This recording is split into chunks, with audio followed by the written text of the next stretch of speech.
TIAA is on a mission. Why? Because 54% of Black Americans don't have enough savings to retire.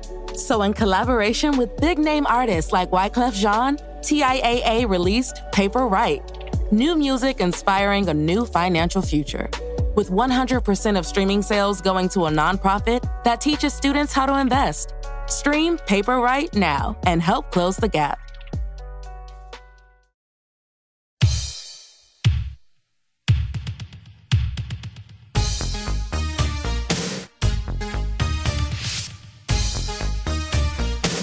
The white stuff.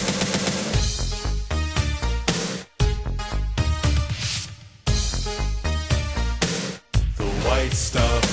The first one was a sweet one. Second one was a Matt, for the listeners, they don't know, but for you and I, we know. They don't know. We haven't seen each other in a recording session in like 3 months. Yeah, I mean, I saw you briefly from the backstage area of a venue in Belfast. For a mailbag episode. Our mailbag, yes, which was really fun. That was smack in the middle of a tour that seemingly never ended, but it did end because now I'm home. Spoiler alert for like today, when we're recording this, I just finished editing the Polka Your Eyes Out episode that we did with Mark Hampton, and I had to do some creative editing towards the end because we're literally like, hey, Mark, who knows if these writer's strikes are going to be done by the time this episode comes out? Like, that's how it was far pretty back. close. It took a while.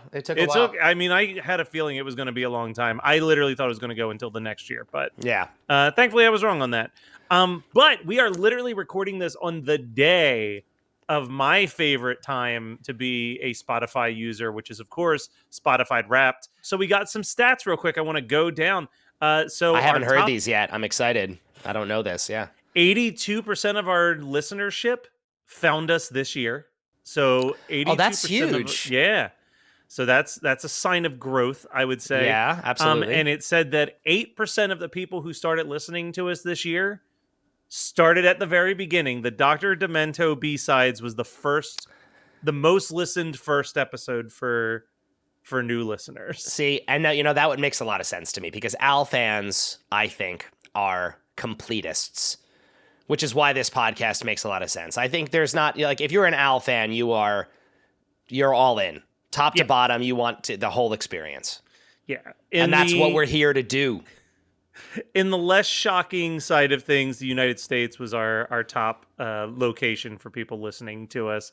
No shocker really there. No. Shout out that, it was giving us our breakdown of how our podcast was shared with other people.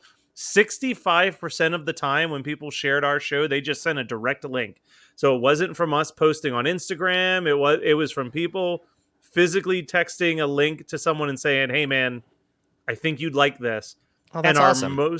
Our most shared episode this year was with your friend, Spam. Spam was the most shared episode. That's I'm so happy to hear that. And I'm extra glad that we are segueing in. I hope I'm not jumping the gun with a segue here. Cause as we were preparing for this episode, I kept thinking of Spam and how, this is just like how fun it is to discuss both like a song and the parody of the song and just a product and that Al wants to talk about.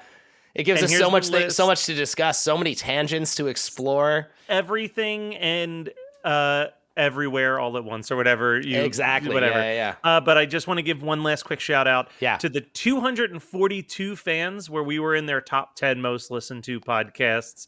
The 181 fans where we were in their top 5 most listened to podcasts. Wow. And the 58 fans where we were their number 1 show of the year. 58 people. Thank you, 58 people. Every one of those 58 people should get a card. I don't know if there's a way we can track down who they are, but if you we've already been tagged in someone who we were in the top 5 of, which was past guest AJ Santini. No shock AJ. There. No, what a supporter he is. Oh yeah, it was us. He only listened to 3 podcasts. It was us, Krista Makes a Podcast, and Horror Movie Night. So And One there Hit you Thunder. go. One Hit Thunder. Yeah, One Hit Thunder. There you go. 4 podcasts. So we, it's something. I'll take it. That's our kind of guy right there. But another person who's our kind of guy, I would say the Weird Algorithm legend. And you and I got an email with some exciting news, which before we dive into the white stuff, truly so much to talk about. Jim Logrando is back, and buddy, people have been asking. I know, we got to just start with this, right? We got updates on the video game. We're on an email chain. There's gonna be a Weird Algorithm road trip coming up very soon with the three of us. Guys, it's happening. Guys, you know it. So first of all, thank you so much for bringing me back to be a part of this wonderful podcast. I loved how those stats you got and put out there. So congratulations on all the accolades and all the folks that are listening and will continue to listen. Maybe this will be one of the top listened to and shared podcasts after we get into all this, because it's going to have to be. This is really going to send us down the rabbit hole. Yeah. And it's cool. It's great to see you guys again. And yeah, hey man, I didn't know if we were going to wait till later or we were going to start it all off, and let's do that. So since we've all talked last, I was doing a little research. And I watched so I listened to the mailbag episode where somebody brought up a question in the mailbag of what's going on with this. So we know that it's out there and people want to know what's happening with it. It comes up all the time. Again, people in my regular life will just say to me, what's up with the video game? Ooh. Like, is anything like people ask me about it like at bars. I want to ask a very quick question now that you've mentioned that, because you just toured Europe for like 2.5 months. I did. Yeah. Anyone during those 2.5 months ask about the game? Oh man, a couple people talked to me about the show. I don't remember specifically if anyone asked about the game, but because often it's in that setting, it's like me walking through a crowded venue, and someone stops me and is just like, "I love the Weird Al podcast," and it's like, "Oh, thank you so much," and it's not much more of a conversation than that. And then I say, go grab a sticker from Jane at the merch table. Yeah. That's how we do it. So I don't remember specifically, but again, it has come up a hilarious number of times. We have really captured imaginations here. And I'm sure it's only going to be more talked about once we finally get into it and see what's up. So just as a quick origin for the background of the listeners of what's up, I was watching some show on Netflix that was about people that sell, the sports cards and comic books and stuff that has value and how they auction it off and that sort of thing. And one of the people on there is a vintage computer collector, because in fact, one of the things that they were going to try to sell was an old Apple that was complete in the box or whatever. And so it made me think, there's got to be people out there like that. And I was telling Matt about it, and we were going to look into trying to reach out to this guy who is, I guess, semi-famous for collecting stuff, beyond just computers and whatnot. And we were trying to figure out how we were going to get into that. This guy lives somewhere, I think, in upstate New York or somewhere where I don't know, that's not necessarily near where we are. And I had the opportunity then shortly after seeing this to go to a convention, I guess, is what was happening in the Philadelphia area called Too Many Games. Yep. And I went to this Too Many Games, this thing at the Oaks. And as I was walking around and looking at this place, which was massive and beyond there's people selling all kinds of video games and collectible toys and the whole sort of thing. And I rolled by this booth that had a working Apple IIgs sitting there and it's operating. And I was like, oh my God, whoa, what is up with this? I'm like, guys, you don't understand. I started to tell him the story of this, why we needed to have access to this computer. And the guy's like, whoa, this isn't ours. It belongs to some other person who's here with us, but isn't here right now. They walked away and went somewhere off site or whatever and wasn't around. So I got their information and then followed up with them. And it turns out that these guys operate something called the Vintage Computer Federation. And it's based out of New Jersey, so not far from us, Matt, that we can just go on this field trip that we alluded to and go near Red Bank, New Jersey, to go to the Info Age Science Center, where they told me that they have a working Apple IIgs that is there, and they are beyond excited to have us come in there and visit them and see what the heck is on this game. So when I reached out to this person, I called them. And I said to this guy, I don't know if this is going to be the strangest call that you had today or this month, but I gave him the background of, making this, for anybody who's just tuning in now and not sure what's happening. This is like a year in the making, this whole journey. I just was going to say, I think it's the King of Suede episode. Yep. Is that where this first came up? Yeah, that was 3D. I know. This was several albums ago. If you want to, we can do a summary, but if you want the full backstory, you go back to Jim's first appearance on this show on King of Suede, and that'll give you the actual origin The complete origin story of this game. And the TLDR of it is that when I was in 5th grade, I had learned how to program basic computer language, and my friend Ratbear and I made a Weird Al game in BASIC. And I found the disc at my parents' house. And assuming that it's still in working condition, which it should be because I haven't done anything with it other than keep it in a drawer, we should be able to put this 5-inch floppy disk into this Apple IIgs and boot up the Weird Al game and see what it is, what's in the game, whether or not I even finished the game, because I'm not even sure if we finished writing it. But it's going to be great. So when I called and talked to this guy, I was like, look, we don't know what's going to be on it. If anything, it's going to be like that Geraldo episode where they try to get into Al Capone's vault. Yeah, exactly. There wasn't something there, except for I know there's something there. And I remember also, Matt, whenever we were talking about it, sure, I was like flying home whenever I was like, well, I should bring this with me. And then I was like, wait, no. Yeah. I'll wait till I go home and I'm driving, because I didn't want there to be a chance that I put the floppy disk through the X-ray machine at the airport and then it just goes and disintegrates. Oh my God. I everything that would have been on it because of the magnets, and then just everything would have been good lost. call, Jim. So, that might be a thing. I don't know. That's crazy. Well, look, I only assume, they have that whole thing where it's like you can't take film through it or whatever else. I was like, we're not leaving it. No, we need to, for the road trip even, we need to protect this disc like we're doing an organ transplant. Oh my God, if we, you know what I mean? We got to put it on ice. Jim, are you willing to handcuff a briefcase with just the floppy disk? Absolutely. We just gotta procure. I mean, if we're gonna film this to post on socials, I think we do need to play it up as much as we possibly can. Oh my God. All right. Well, absolutely, man. Very exciting. Guys, Stay tuned.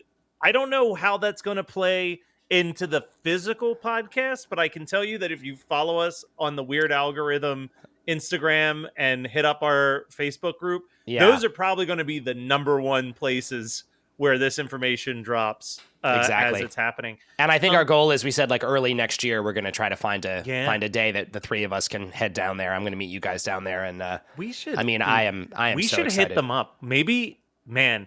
Do you think they'd be willing to host an event? We could do a live episode from their facility before putting the game. We got some planning to do. We got to see what we can make of this. We're going to do something.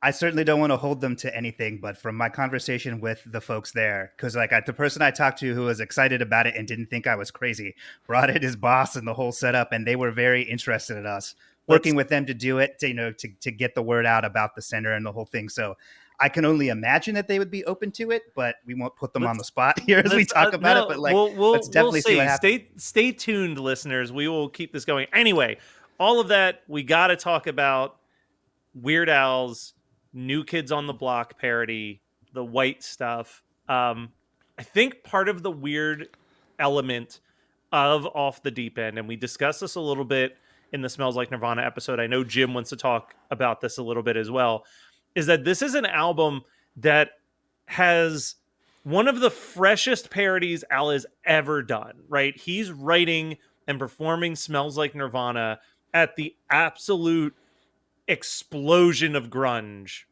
Yeah. And everything else feels so out of date because of it. Because it's like these holdovers from like the early 90s that he tackled, like New Kids on the Block, MC Hammer. We've got another one coming up that Al has like openly said is probably the latest he's ever released a parody, that I think that in retrospect, he probably would have just scrapped that parody besides putting it on an album in like 2023 with like Milli Vanilli. You know what I mean? Like, it's like, what can you do about a group whose career is already so far gone for the last 2 years and so out of the public eye? But at one point, the white stuff was, as we said in the I Can't Watch This episode, was looked at as a potential single to release. Oh, not even just potential. Like they pressed promo CDs. This is a whole story here of like they had moved in a direction where this was gonna be it. But then Al, I guess it's not totally clear who it was who wanted to wait. I think it was Al who decided to hold off. He was waiting on one more parody, right? Which meant that this song got recorded, according to Wikipedia, this song got recorded in early 1991 or possibly even 90. And then the album didn't come out till 92. So that's a lot. I mean, again, like we talk about how like things move faster now than they used to, but that's still a long time. And this is arguably the New Kids on the Block track has not exactly stood the test of time. Probably not even from 1990 to 1992. I mean, the fact that Smells Like Teen Spirit came out says a lot, right? It's so interesting that all of the parodies besides that feel like they are from a completely different musical universe. Yeah. There's nothing like that anywhere else. It's wild. So much so that, and we've already kind of hinted at this, but like the following album, Alapalooza, actually also feels slightly outdated because of just truly, I don't think anyone expected the grunge movement to be as long-standing as it was. You know what I mean? Like at the moment, it seemed like, oh, well, this is like some crazy one. Like, you know, from our own experiences, how many of us have loved a weird indie band that like has this one massive hit, and then it's just like, and then they're right back into being like an underground sensation. Like I think of like Modest Mouse, you know what I mean? Like Sure. Float On was everywhere, and Modest Mouse has never stopped releasing records, but most of their fan base is just the people who knew them before Float On. That like were really at this into point. them. Yeah, exactly. So there was no reason to not assume that that's what was going to happen with Nirvana and all of these Seattle bands. Like it was going to be this big like 3-4 month boom where everyone cared about this stuff, and then it would go back to just being this music that only the people in the underground cared about. And instead it's like a genre of music that still holds relevancy 20 plus 30 years later. So totally. Absolutely. So I can understand why, like, because Alapalooza came out so quickly after Off the Deep End, why those also feel like kind of outdated holdover tracks a little bit. And as we previously mentioned, funny that he uses the Lollapalooza name joke with no grunge, but or there's no grunge alternative on that record at all. Like it's none of the parodies hit that mark at all. It's so interesting. Like I would love to know another one of those like file it away in the questions to ask Al someday, hopefully, category of like what was the thought process there? Because again, it's just so the song parodies on that record have no seem out of time. You know what I mean? From what was actually going on. For sure. Well, my guess with that, you know, not speaking for Al, but I'll pretend I am. You can speak for Al. I think that's fine. This is my guess. I think he gave you the cosign on that. Go for it. I think he would, especially knowing how deep I've had this fandom since a child. Exactly. He's probably been talking to us about what to find out is on that disc. So he's the one waited with the most bated breath. But no, this is my guess is I think it plays into the whole thing with Off the Deep End and going to Alapalooza, which I'm sure we'll get into when Alapalooza rolls around, which is so. If we don't, I don't know how we count UHF in it. Now, granted, UHF soundtrack is part of the Al chronology, and it came out, in 1989. And so this album we talked about it a little bit. Off the Deep End came out in April of 1992. But prior to the UHF thing, which, we talked about didn't really do well commercially, it was even worse in 1988. So that's 4 years between his even worse and then this coming out. My guess of Alapalooza happening so quickly afterwards, which I think was like something like August or something of 1993. So like a year and 3 months or whatever. It was probably just like, we got to strike while the iron is hot because people really love Off the Deep End and kind of like, resurged his career. Yeah. He was probably just like, let's get this out there. We got Achy Breaky Song, and that's close enough to a mega hit for us to just kind of do something. And it was probably just like, I don't want to get caught in the 4 years of course, yeah. Well, and I didn't even think about this until now. Also, Alapalooza's 12 tracks. Only 4 of them are direct parodies. No, it's a lot of originals on Alapalooza. So it's probably a lot of held over originals and just, all right, let's get a couple parodies on there for singles and call it a day.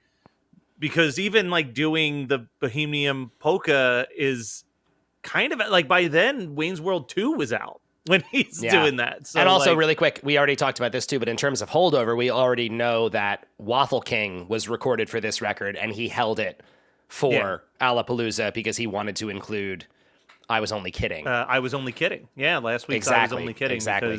Which he thought nobody would get if he waited a year. I think it would have been fine. Yeah, I'm sure. I have never been more confident that something would have been fine in my entire life. But anyway, I mean, back to the original point about this song, I can definitely hear how this could have been. This to me actually feels like it's one of those surprising tracks that this wasn't a single and that this doesn't have a video because it does hit. It reminds me of another one that I thought that about, which was Addicted to Spuds. Yep. Which feels so like quintessentially Al, like it's this like textbook Al food song, or even Spam. But do you think that that's why? Because I'm realizing that that's the reoccurring theme with us, is that all the songs that were like, I don't understand why this wasn't a video, were food-based parodies. And I wonder if he was just sick of being looked at as the food guy and was actively like, I'm not making videos for the food-based parodies. It's a toss-up, right? Because we also established that what he really wanted for this record was to do Snack All Night instead of Black or White. And Chicken Pot Pie. Yeah, or Chicken Pot Pie. So I don't think Al was ever nervous about the food thing. I mean, he will do food for his entire career. There's never going to be a time where he stops doing that. I mean, I get it in the sense of like, you know, they talk about how like math is like the international language, like math is the same across the board. Food is kind of right up there. You know what I mean? Like people might not specific TV show tropes or pop culture tropes might not like carry internationally the way that just like enjoying foods. It's a universal truth. It's a universal truth. Yeah, no, it's absolutely true. I mean, and maybe it's just, again, this is like something that Al has hit on that we all just identify with Al. So any song of his, there's also the Food album, which we've established was a very big compilation for a lot of people, myself included. This was on that. So maybe that also plays a part in why it feels so fundamental. Like that album wasn't a greatest hits album, but kind of feels like it could have been. Do you know what I mean? It follows. You called out the two best comparisons because it follows the roadmap that's in Spam and Addicted to Spuds, which is like person who is upset. Like this isn't just like, oh, he likes Oreos. You know what I mean? Like he's like using it to glaze a turkey. Like he's like, this is the best thing that's ever existed in my life. I cannot. If you give me any other food, the white stuff in the middle of the Oreo better fucking be part of it, or I'm not going to touch it. Exactly. And in that sense, this is actually more similar to Addicted to Spuds because it is also like he likes this to a point where it is like he is sexualizing this food product in a way that is really, and of course this one, I mean, we have to say it. It's called the white stuff. This is oozing pun with innuendo all over the place on this track. I mean, it could not be more suggestive. And of course, he's matching the original, which is just a straight, song about sex. And which I will say, all of that nuance was lost to me as a 10-year-old listening to Off the Deep End and having no idea that it was anything other than talking about Oreos and being a parody of a New Kids. And I was reading some comments online of people specifically saying that like they were playing this song like on their tape deck or whatever, and their mom heard it and was like, nope, and just hit stop, like just assumed the worst of what this would, not even really listening to the lyrics, just hearing that and being like, you're not listening to this. Look, and in a way more innocent way, as I've called out, this is the episode that's literally coming out just before Christmas time. So sometimes when people talk about the white stuff, they're talking about the snow. Merry Christmas, everybody. Al could be talking about. That's probably what it is. Snowfall. That's definitely it, yeah. All the things Al could have been talking about. Cocaine, fluffy towels. I don't know. Yeah, I saw some internet insanity where people thought it was about fluffy towels, and I was fluffy just towels. Thinking, like, I saw it too. Doesn't it go Oreo? Yeah, no, it's in the chorus. Like, how there's obvious no is that? room for interpretation. This is very clear. There's no. Literally, the chorus is, I love the white stuff in the middle of the Oreo. Yeah, no, this is, I mean, we like to dive deep on this show, but anything else is a mega reach that I'm not comfortable making. This is definitely about Oreos. Well, you know what? Sure. I won't lie. If you just look at the verses, the idea that this is about cocaine still kind of holds. If we ignore the choruses, yeah. Yeah, the first one was a sweet one, the second was a blast. Soon I finished off the bag. And there you go. Yeah. And then he says, my teeth are all rotted right through. Like, I don't know. That sounds like some drug problem. It's not impossible. That's funny. Like, just think as we're diving into stuff to look at, I looked at the Genius lyrics just to see if anybody had put anything with it. And with the first line of it being, first one was a sweet one, somebody wrote as an annotation that was like, this is about how sometimes when you eat an Oreo, sometimes it's sweet and sometimes it's not. It's like, what are we even talking about with that? That's not even, that could even remotely. It's not worthy be of genius. Here's what I will say. Joking aside, Al's a smart guy. And I do think that the connection of the white stuff being cocaine and the white stuff being the middle of the Oreo and the level of addiction and like the phrasing that Absolutely. he uses is absolutely, like, especially I think it's the second verse where he says, "The first time I tried it, I got a big sugar buzz. Nothing gets me high as the sandwich cookie does." Like Yeah. that, like just a couple other tweaks, and that is he's talking about any other type of drug.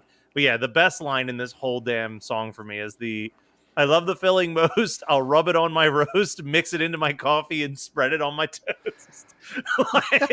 It's an excellent rhyme structure. I mean, this is such a great parody. He also does the thing in this, just looking at the lyrics again, that I love so much, when he can actually match a line. Oh yeah. In the original song, in verse 1 or verse 2, I think it is. Verse 1. I can see it in your walk and tell it when you talk.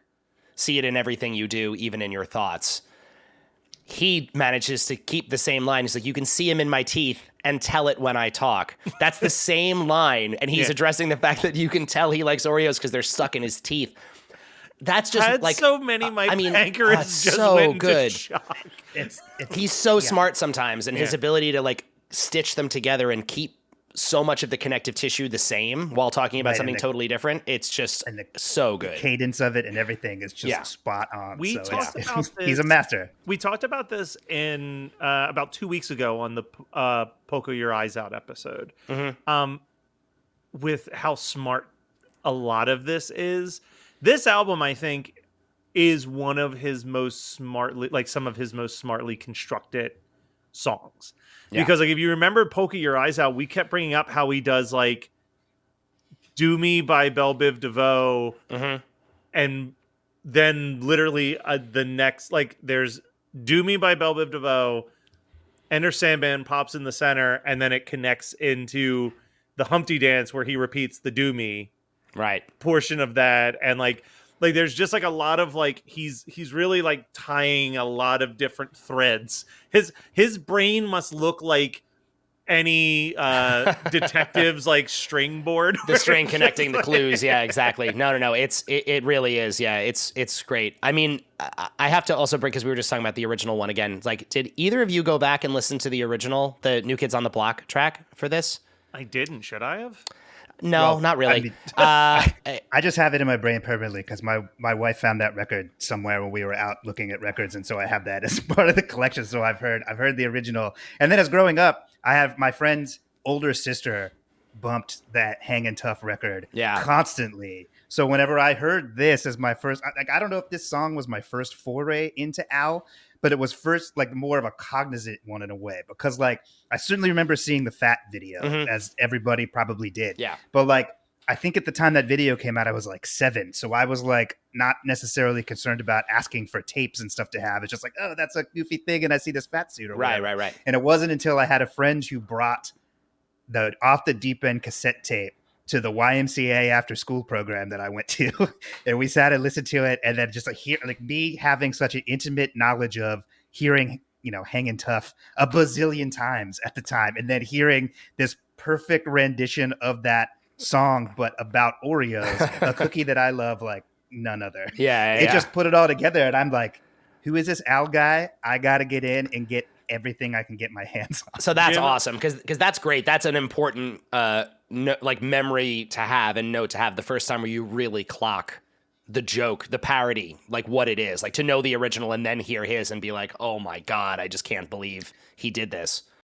Hello everyone, we're Superhero Stuff You Should Know, and if you think you know about superheroes and comic books, think again. We got romance. We got action. Romance? We got comedy. We got everything you need, man. Come on down to Superhero Stuff You Should Know for all your superhero needs. I don't know about this romance. What part are you talking about? We've got all kinds of sketches, and then deep dives on top of that. Come on down to Superhero Stuff You Should Know. All right, so come on down to... Wait, why did I say come on down? To Superhero Stuff You Should Know. I can only speak for myself, and I'm sure you guys are with me, though, when it comes to it. Like, there's so many songs until I got into it, I didn't even realize were a parody. We said this before. Like, like toothless people being ruthless people or whatever, right? I never would have got that until in the future or looking in the liner notes or whatever. Sure. But the white stuff, you just knew as a kid that it was the right stuff from hearing it so much before that.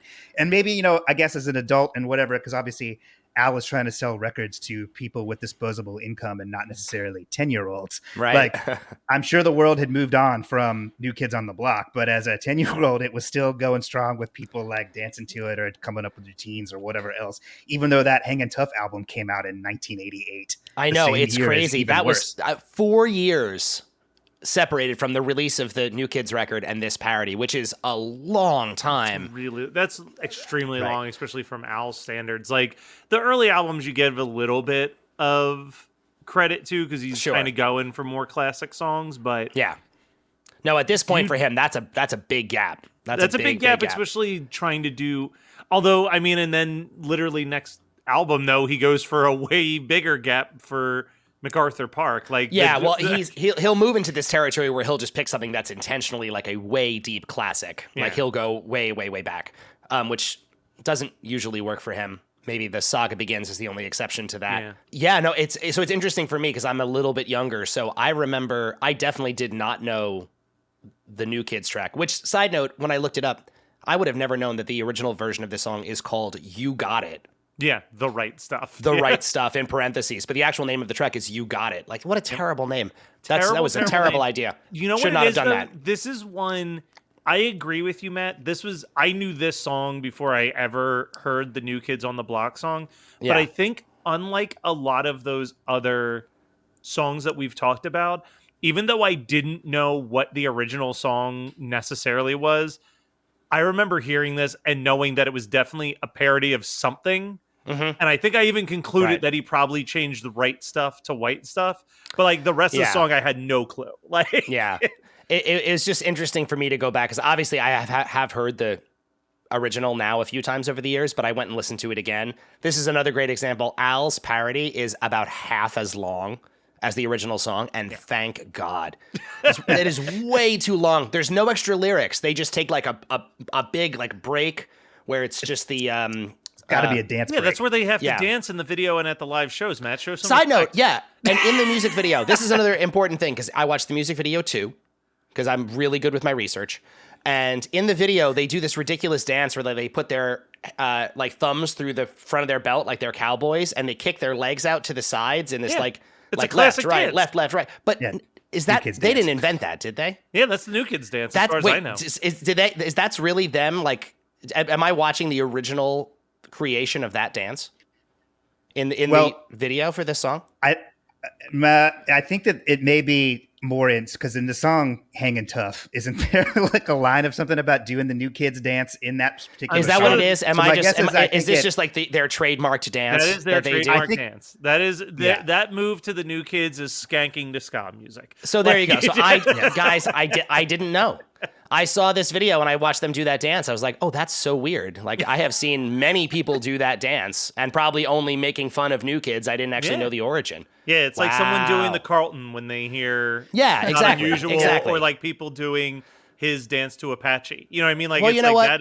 that is the dance that you associated. I gotta say, it's a pretty dope dance. Look, how many people are out there creating their own dances anymore? You gotta give it up. It's a little bit awkward, but in a way that I think is actually very charming.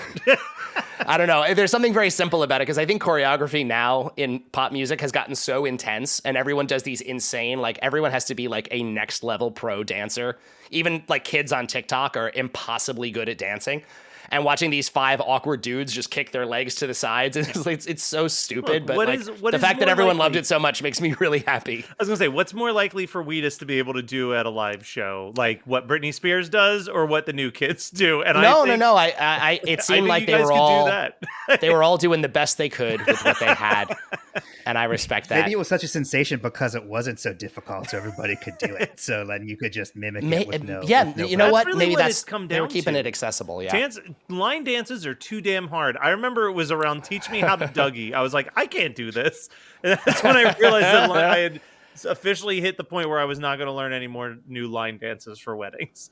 I have one other New Kids on the Block anecdote that I have to share because it's too good. My buddy Andrew, who you've met, Matt, you met him at a Wheatus show. He and I, when we were in high school, I don't really even know why this happened. But we went to our local club, which is called the Downtown, Long Island. If anyone from Long Island is listening, this was an amazing, mostly punk rock venue in Farmingdale that I was at probably 3 nights a week for most of my teenage years. It closed in the mid 2000s, unfortunately. But boy, that was an amazing space. But one night they booked a solo performance by Jordan Knight of New Kids on the Block. And for whatever reason, my buddy Andrew was like, we have to go to this show. Did he perform Give It to You, his only solo hit? Of course he did. Did he do it twice? You know what? I don't think he played it twice, but he certainly did this one as well. But he was just so adamant. It's like, we have to see this show. It was $15. The opening act was... It's fun. The opening act was Greg Raposo, who was in Dream Street. Okay. You remember Dream Street? Vaguely. Very, very short-lived. Like, they had one minor hit, and then the parents of the kids got in a fight, and they broke up. But he was from Long Island, so he opened for Jordan Knight. And then the other act, I tried to Google this leading up to this episode, and it just does not exist anywhere. But I talked to Andrew about it in anticipation of this. It was a pop group from Long Island who were called INT, just the letters INT. Mm-hmm. And we were like, what the hell what is this? What does this mean? And then when they're performing the very first song they do, the chorus of the song was just like, hush, hush, I'm not telling. And we realized that was what it stood for. They had their own title track, I'm Not Telling. There is no, if anyone in the world listening to this show has any record or history of the Long Island pop group I'm Not Telling, INT, I will, boy, I want to hear that song again.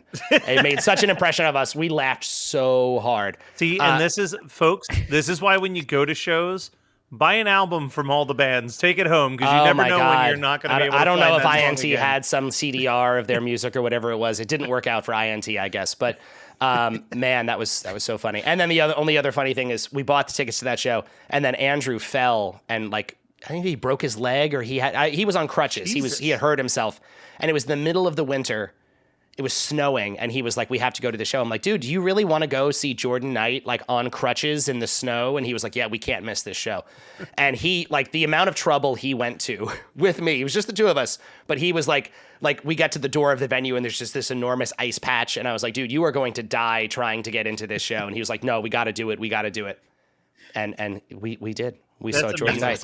And he put on a pretty good show. We had a good time. Give it up to Jordan Knight. And then the only other guy, was it Joey McIntyre was the other guy from New Kids who had a minor solo career. Same year. So, I obviously do a podcast about one-hit wonders. Same year, both of them released their solo albums and had their minor hits. So Joey McKnight had Stay Joey the McIntyre. Same. Sorry, Joey McIntyre had Stay the Same. Jordan McKnight had Give It to You. 1998.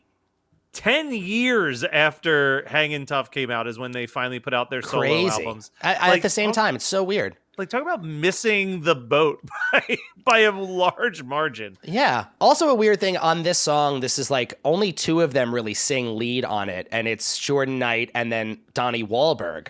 And Donnie Wahlberg did not ever do anything after New Kids, musically at least. He just bailed. That's not as weird as it may seem, and the reason why I say that is if you ever I got bored one day and looked this up, but if you scroll through even NSYNC's albums on Wikipedia, people write down who sings lead on what songs, and across those 5 guys it is basically just Justin Timberlake and I forget who the other guy is singing lead on every single song. I think it was Justin and then JC Chazé did most of the lead. Yeah, no, it is similar to that. And Backstreet the other Boys guys are there to harmonize, and maybe they'll throw them one solo song each album, but it's very clear these are. I think that's what actually made the Spice Girls so interesting is I never realized this until recently, but literally rewatching old Spice Girls music videos, every single one of them sings lines in every single song. They are a true ensemble.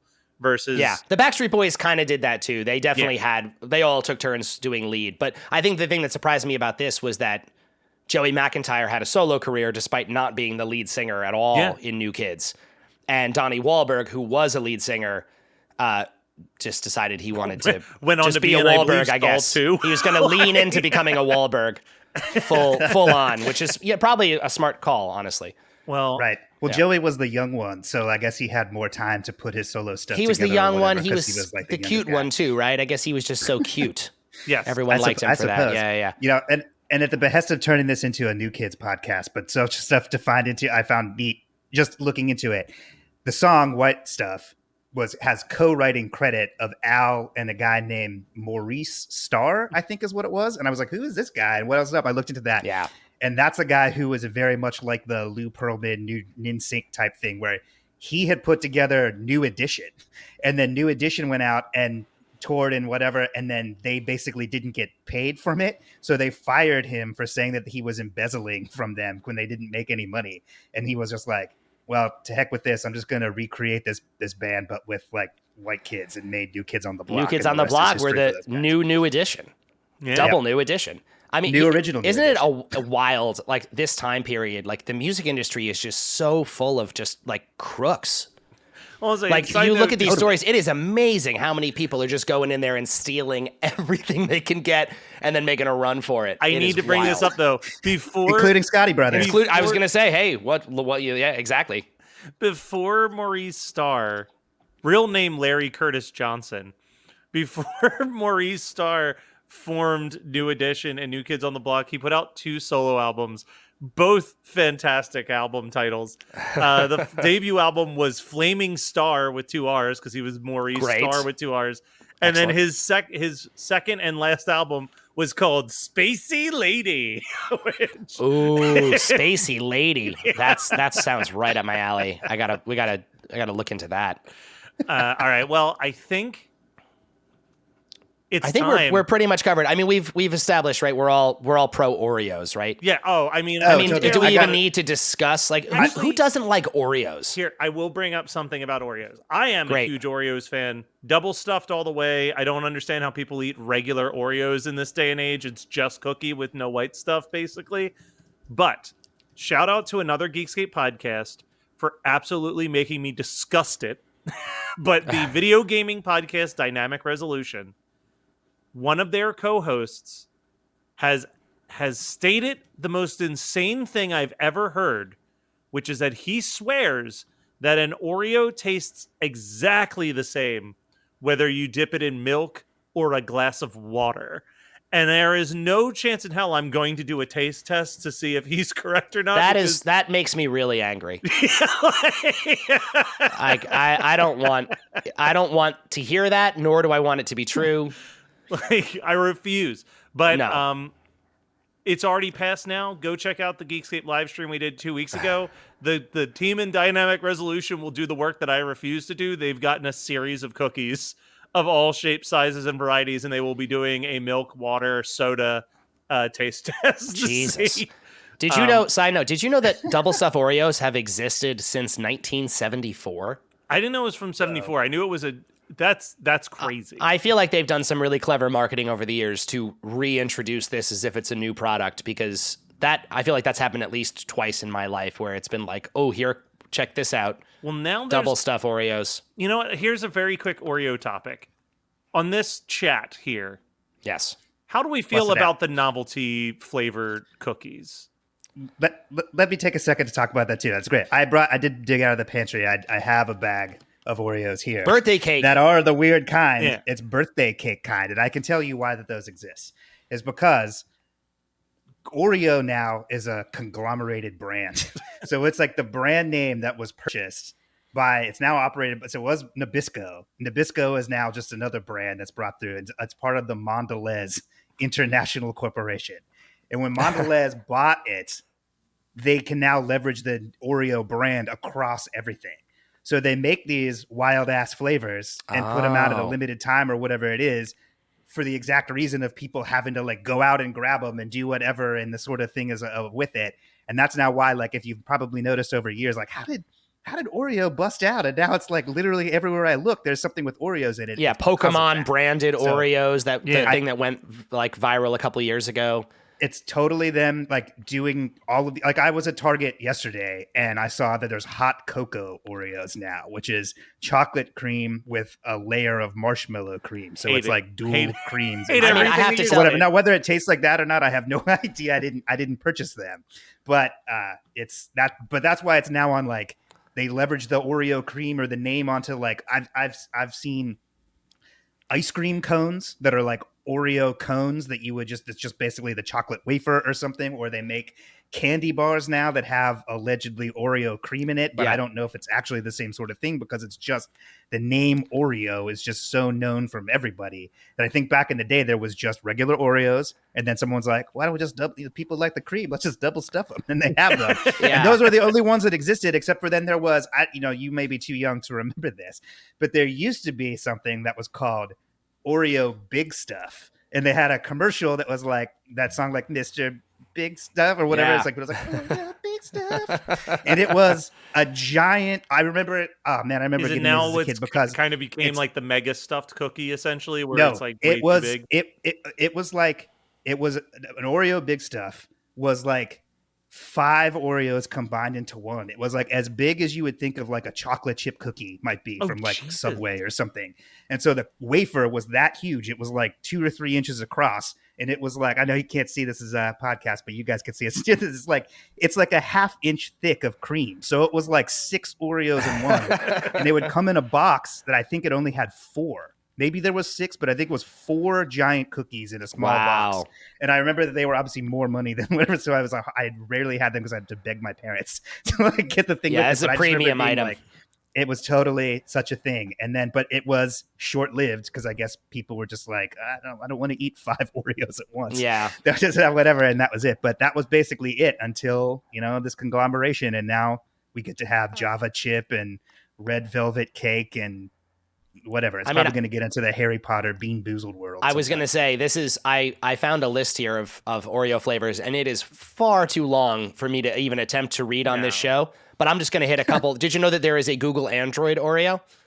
Of course there is. No. Why Of course wouldn't there is. It tastes exactly yeah. like Google Android does. Exactly. It tastes like your Android phone. Coconut Delight Oreos, strawberry milkshake Oreos, blueberry ice cream Oreos, peanut butter Oreos, brownie batter Oreos, banana split cream Oreos, gross, berry burst ice cream Oreo, candy corn Oreo, American cream Oreo, I have no idea what that means, lemon twist Oreo, triple double Neapolitan Oreos, prime berry Oreos, watermelon Oreos, limeade Oreos, SpongeBob Oreos, of course, fruit punch Oreo, caramel apple Oreo, cotton candy Oreo, root This is beer like being in float Forrest Oreo. Gump. You're like naming different I know. types. Marshmallow crispy Oreos, toasted coconut Oreos, cinnamon All right. bun Oreos, We- filled cupcake Oreos, fruity crisps that's about it. Oh Oreos. no. Okay. All right, Matt. Sorry. It's all right. You, No, no, you no. have no idea. That was like a quarter of this list. Lady I Gaga believe you. Oreos, All right. So I think it's time for us to do some rankings, though. I'm gonna put the Snickerdoodle Oreos, mocha caramel latte Oreos. I'm putting the white stuff right between Ricky and this song is just 6 words long, which puts it in my top 10 right now. Towards the bottom of Wow. my top 10, but it's in my top 10. But my top 5 remain unchanged. Number 5, Fat. Number 4, I Lost on Jeopardy. Number 3, Yoda. Number 2, Smells Like Nirvana. And number 1, still, I think I'm a clone now. And that also means that my bottom 10 or my bottom 5 remain the same from best to worst. Aisle Thing, Stop Dragging My Car Around, The Brady Bunch, I Want a New Duck, and Toothless People. There you go. It's funny. We've talked about this before. I have this little like food cluster in my rankings here. And I mean, not across the board, but there's this little block of them here. And I just find myself going here.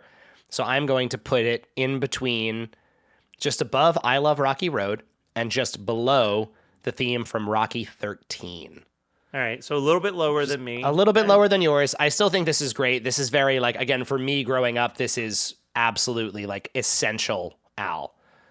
This is fundamental stuff. It's not a single, it's not a hit, but this is one of those tracks where it's like, if you claim to even be something of an Al fan, I would assume that you know and love this song. And I might be wrong about that. I have no idea, but that's just like in my experience with people, this is just one of those like fan favorite, like Yoda or Addicted to Spuds or any of those tracks that are huge in his world for no reason other than that we love him. Song. Well, and that means that your top 5 remains unchanged still. Fat at 5, Smells Like Nirvana at 4, I Lost on Jeopardy at 3, Like a Surgeon at 2, and Yoda at number 1.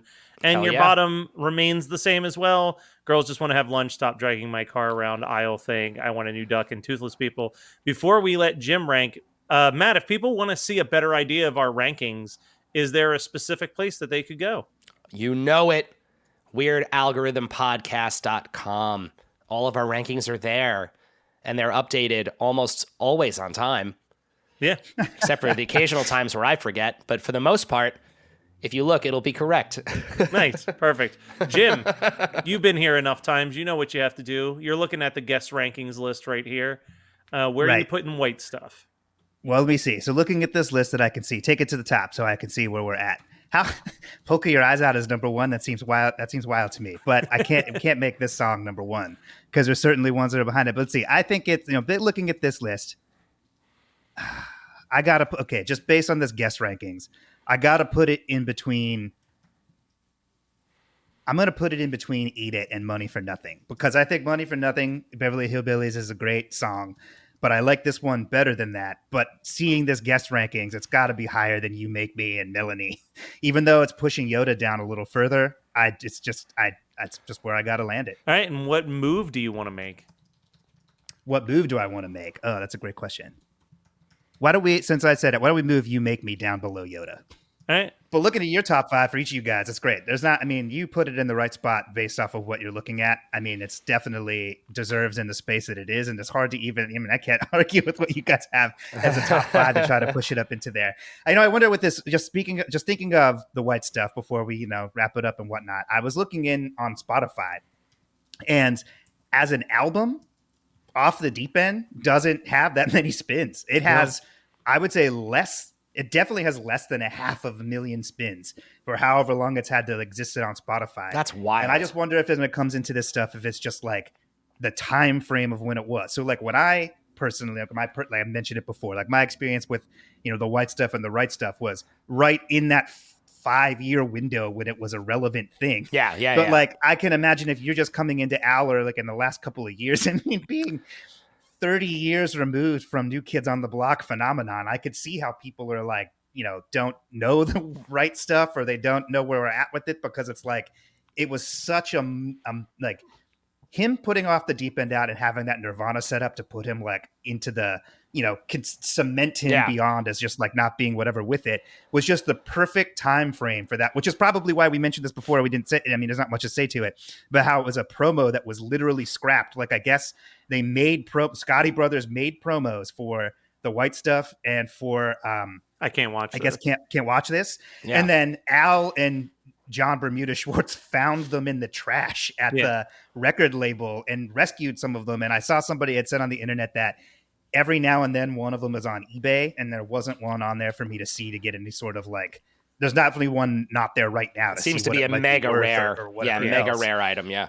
But my guess is just that, like, okay, from this song being from 1988, but then he recorded the Nirvana parody, and that being so timely and perfect to be the first single to come out and just basically carry the record, there was no reason to make this a single or a promo unless, he's basically doing one single more or less or any sort of follow-up. I mean, how do you follow up Smells Like Nirvana with a 4-year-old song that had its time? We talked about the plumbing song too. Like, you can't bring that out because nobody cares about Milli Vanilli. Just let it rock. And if he already knew that he was going to do Alapalooza so soon, and then look, I don't just move on. Yeah, no, it makes total sense. Anymore is the other video that he did, and it's so low budget. You know what I mean? Well, it's not low budget, but because there is some nice practical effects, but it is not.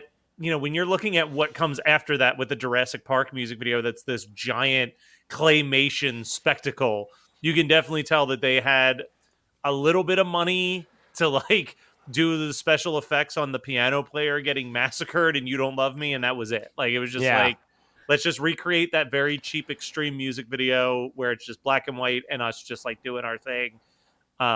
Yeah. Well, and you're Jim- right, Jim. I'm actually saying, like, of course, I'm being an old guy right now because it's like, yeah, at the time that I heard it, again, the Food album was new, and this was still something called, like, why would anyone care about a parody of a New Kids on the Block song that, like, anybody who got into Weird Al at the, like, even the white and nerdy phase. I mean, at least Oreos still exist, right? We have that reference to hang on to for dear life, but yeah, no, I can understand why this wouldn't resonate with people actually. So Yeah. I take back what I said about this. You don't need to. It's okay, guys, if you don't love this song like we do. Well, we'll be back next week with some crazy. This might be the craziest episode we ever record next week, just based on who our two guests are. But before we go, Jim, at the time that we're recording this, one of the bands you manage just had a couple big tour dates announced, and this is going to come out maybe exactly a month before that 4-day tour. So you want to do a very quick promo of that before we bounce? Yeah. So those listening, I manage Punchline, and they probably just wrapped up having an amazing holiday show in Pittsburgh. So if you were there, thanks for coming and saying hello. I think Matt and I are both going to be there, so you can come say hi to us at that show. Well, you already did, according to the time this came out. But the shows that'll be happening. Hope you in retroactively January. came and said hi. Exactly. In January, Punchline just announced that they're going to be doing some 20-year anniversary shows for the album Action, where they're going to be playing with Hot Rod Circuit, who will be doing anniversary show for their album. So it's going to be great. If you have a chance to get a ticket to it, if it's not sold out by now, please do. And we hope that we'll see you that weekend, and there'll probably be more shows next year, but that's what we have for now. Yeah, that's for the listeners in Connecticut, Massachusetts, New York, and Philadelphia. So excited for those.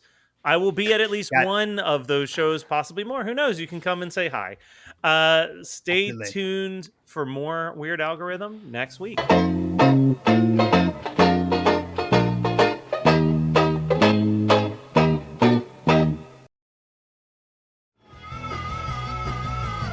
You're listening to the Geekscape Network.